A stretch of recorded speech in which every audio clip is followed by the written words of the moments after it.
1781.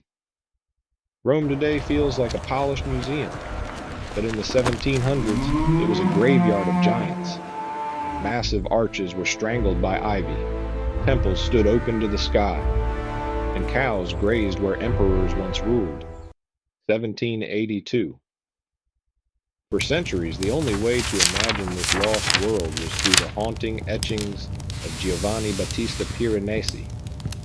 His plates did not simply record ruins, they captured a Rome collapsing into silence. 1783. Now, with advanced AI reconstruction, we can finally step inside his vision. By analyzing every shadow and line, we rebuild the city as it existed in decay. 1784. We rise above the Roman Forum, once the heartbeat of empire.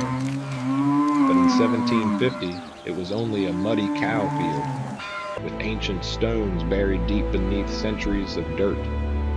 1785. The Temple of Saturn stood half entombed, history literally sinking into the earth.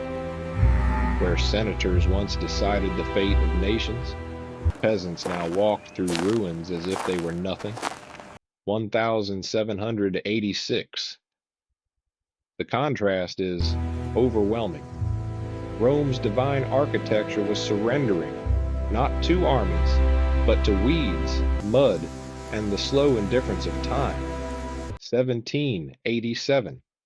At the center looms the Colosseum, not the clean monument tourists see today, but a vertical jungle.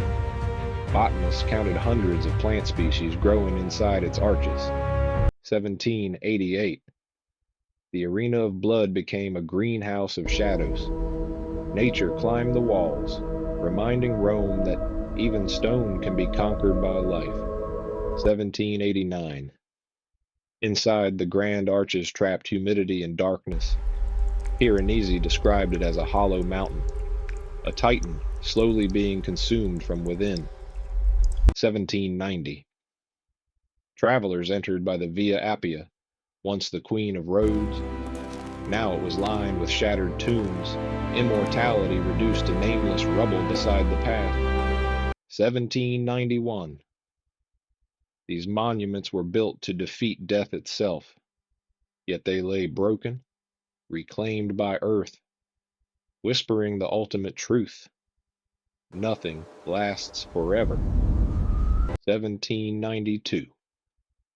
The Pantheon still stood, darkened by smoke and grime. Its perfect geometry survived, Pesce surrounded by fresco, chaotic venite a markets, prenderlo. Miglior thieves, prezzo a Roma. merchants, and ordinary struggle. 1793. It felt like an alien object dropped into a city that had forgotten how such miracles were ever made. Perfection standing inside decay. 1794.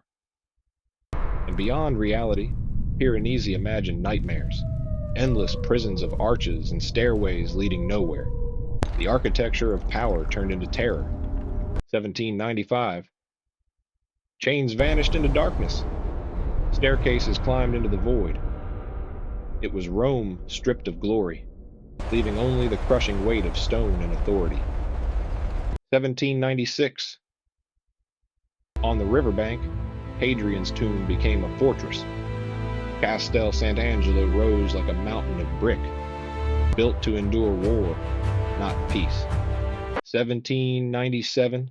Fireworks burst above it during celebrations, but even joy felt ominous beneath the smoke, as if the past could never truly be ours. 1798. The baths of Caracalla became silent caverns, vaults towering like cliffs. Mosaic floors vanished under dirt. Sunlight, the only witness. 1799.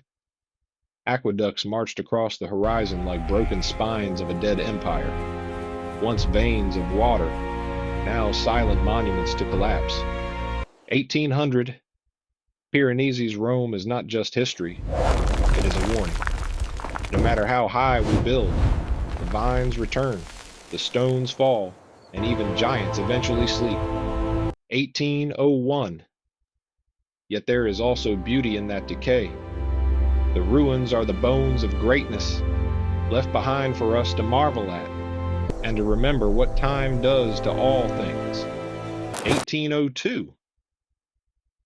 The eternal city did not disappear in flames.